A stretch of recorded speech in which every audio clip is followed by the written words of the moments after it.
नमस्कार दोस्तों, astrological researches group के यूट्यूब चैनल में आपका स्वागत है।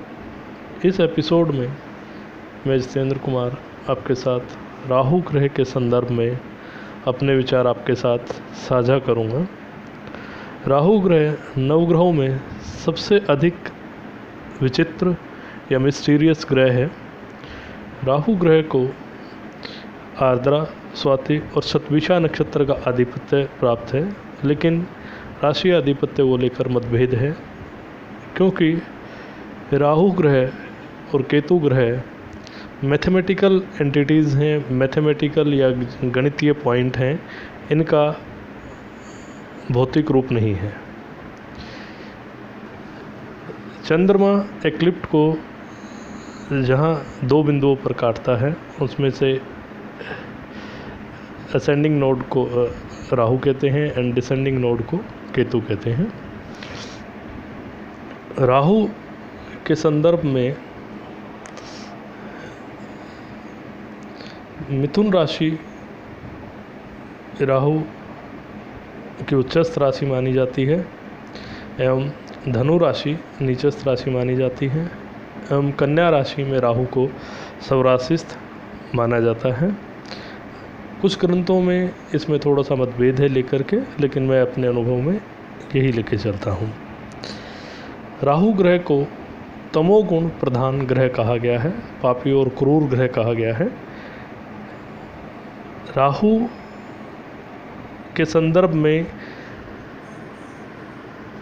जब हम वृत प्राशर होरा शास्त्र को देखते हैं तो एक तरफ पापी और क्रूर ग्रह कहा गया है, तो दूसरी तरफ राहु के विषय में एक विशेष बात अध्याय 22 के अंतर्गत 17वें और 18वें श्लोक में कही गई है कि राहु और केतु जैसे भावेश के साथ या जिस भाव में बैठे हैं वैसा ही फल देते हैं।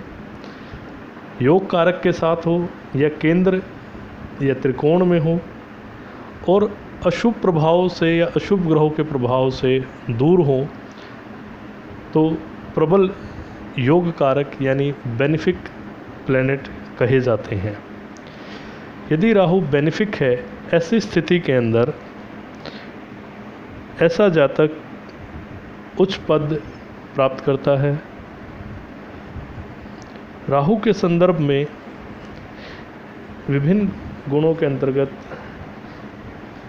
जैसे राहु को छत्र का कारक भी कहा गया है। छत्र यहाँ पर दो चीज़ों के लिए हम प्रयोग कर सकते हैं। पहला है छाता यानी अम्ब्रेला के रूप में, जो साधारण धूप से बचने के लिए, बरसात से बचने के लिए उपयोग किया जाता है। और दूसरा है राज चिन्ह के रूप में, जैसा कि पुराने का समय में राजा लोग छत्र का प्रयोग करते थे, जिससे कि उनकी मान, प्रतिष्ठा, इज्जत और अधिकार का प्रदर्शन होता था। एक्वायरिंग ए नेशन, राहु की एक, अगर मैथोलॉजिकल राहु को देखें तो राहु ने देवताओं के साथ युद्ध किया था और अपने को अमर बनाने के लिए जो है अमृत पान करने की कोशिश की थी।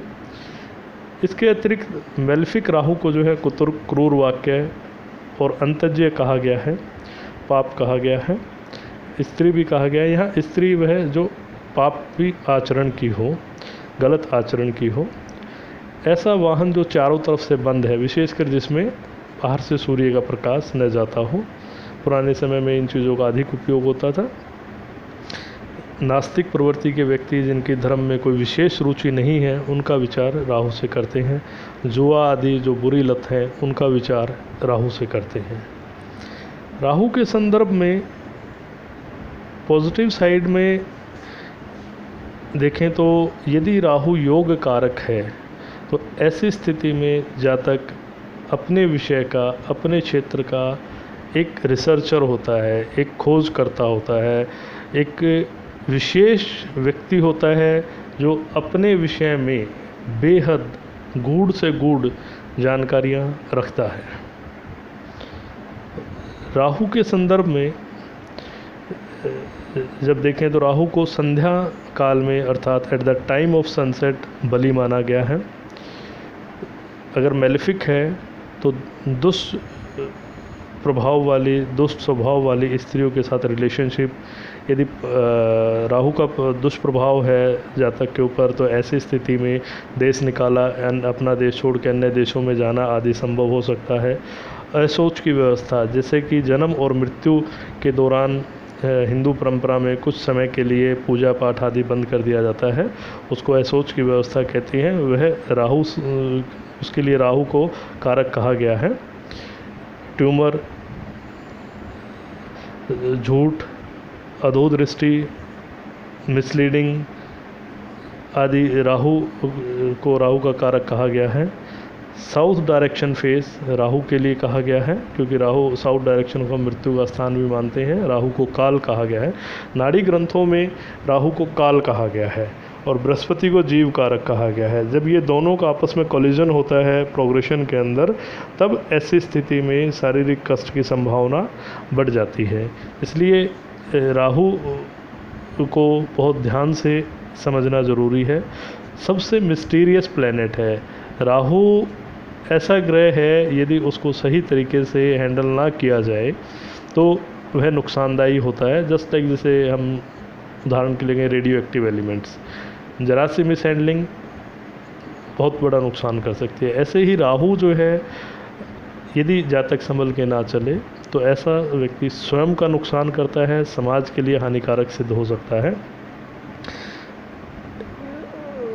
दूसरे धर्म के लोगों से आश्रय लेना, मलेच्छ आदि से आश्रय लेना, कैंसर आदि जैसे घातक रोग, दुष्ट ग्रंथि यानी मेलिग्नेंट ट्यूमर, महाअटवी, घना जंगल जिसके अंदर के आने जाने का रास्ता ही न समझ में आए, विषम संचार आदि कष्ट कारक भ्रमण, ऐसी यात्रा जिसमें बेहद तकलीफ़ें हो, जंगल पहाड़ी एरिया हो जहाँ दुनिया भर की तकलीफ़ें और मतलब कुछ समझ ना आए, ऐसी जो है स्थिति को राहु से हम ग्रहण करते हैं। क्योंकि राहु को इल्यूजन का कारक भी माना गया है, भ्रम का कारक भी माना गया है, पीड़ा का कारक भी माना गया है। तो इस प्रकार हम देखेंगे कि राहु का विस्तार क्षेत्र बहुत अधिक है। राहु को समुद्र की गहराइयों में जो खोज करते हैं उसका भी कारक माना गया है। अंतरिक्ष में जो खोज कार्य हैं उनका भी कारक माना गया है। राहु को रात्रि के जो खोज कार्य हैं उसका भी कारक माना गया है।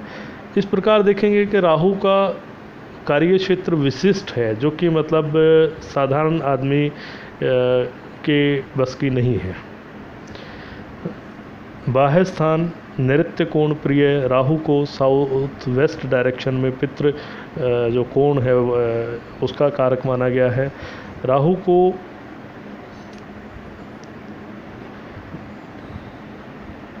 वायु कफ दोष पीड़ा कारक भी माना गया है। तीक्ष्ण उग्रता स्वभाव में रहती है।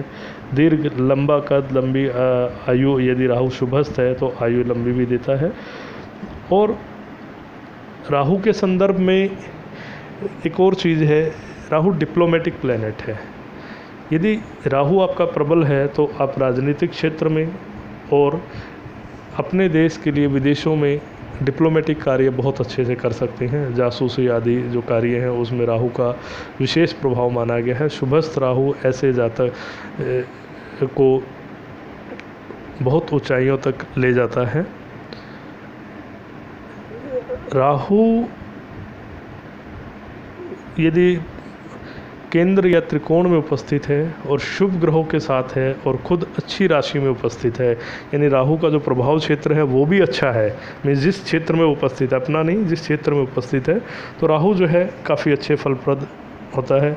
सरीसृप, रेप्टाइल्स जो जीव हैं उनका विचार, स्वप्न का विश्लेषण करना, यह भी राहु से विचारणीय विषय है। ट्रैवलिंग, मूवमेंट और ओल्ड पर्सन का भी विचार राहु से करते हैं। यहाँ सरीसृप मीन्स खासकर जो जहरीले जीव हैं उनका विचार हम राहु से करते हैं। स्वप्न का विश्लेषण, स्वप्न एक ऐसी अवस्था है जो कि मृत प्राय भी कही जा सकती है। सोने के बाद व्यक्ति को पता नहीं होता वो कैसा है, किस स्थिति में है, क्या हो रहा है।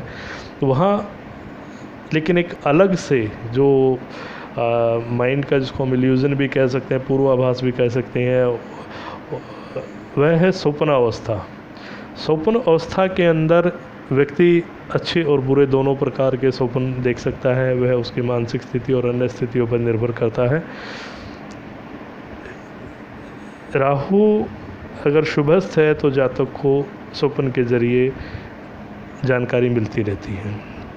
वाहन का विचार, नागलोक का जो कि हिंदू मैथोलॉजी में कहा गया है उसका विचार, दादा का विचार राहु से करते हैं। यह एक स्पेशल पॉइंट है जिसको कि नाड़ी ग्रंथों में भी और अन्य ग्रंथों में भी राहु का विचार करने को कहा गया है।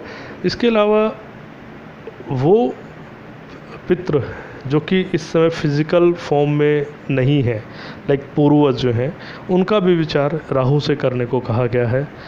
पेट का ऐसा दर्द जो कि अचानक और बहुत एक्यूट, बहुत तीव्र उठता है, उसका भी विचार राहु से करते हैं। खांसी आदि का विचार राहु से करते हैं। यदि चतुर्थ भाव में राहु का दुष्प्रभाव हो, चंद्रमा पे या अन्य किसी शीतलता कारक ग्रह पे राहु का प्रभाव हो, तो खांसी आदि रोग या स्वास्थ्य संबंधी रोग जो है संभव हो सकते हैं। राहु पंचम भाव में संतान संबंधी दिक्कत देता है। यहाँ थोड़ी सी सावधानी की बात है। यदि राहु पे की अपनी स्थिति अच्छी हो और शुभ ग्रहों का प्रभाव हो तो जातक को संतान सुख प्राप्त होता है, अन्यथा संतान सुख होते हुए भी जातक संतान से परेशान रहता है। यह एक विशेष पॉइंट है जिसको कि बड़े ध्यान से समझना चाहिए। राहु यदि बेनिफिक है तो महाप्रताप मीन्स कि आउट ऑफ द वे जा कर के व्यक्ति बहादुरी के कार्य करता है। दुर्गा की उपासना का विचार राहु से करते हैं। दुष्टता, पशुओं का साथ, क्रूर भाषा का विचार राहु से करते हैं। दुर्गा, भगवती दुर्गा को राहु के अधिष्ठात्री माना गया है। राहु काल में दुर्गा पाठ का विशेष महत्व कहा गया है। राहु काल एक ऐसा विषय है जो कि काफ़ी प्रभावी है, लेकिन उसका अधिकांश लोगों को जो उसका सिद्धांत है वह नहीं पता है। राहु काल विशेषतः समुद्र के किनारे के जो क्षेत्र हैं उसमें विशेष प्रभावी होता है। राहु को भ्रम का कारक भी कहा गया है।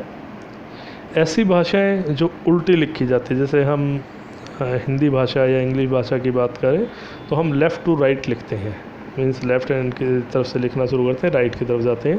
जबकि उर्दू या अन्य कुछ ऐसी भाषाएं हैं जिनको हम राइट की तरफ से लिखना शुरू करते हैं और लेफ़्ट की तरफ जाते हैं। ऐसी भाषाओं का विचार राहु से करते हैं जो उल्टी लिखी जाती हैं।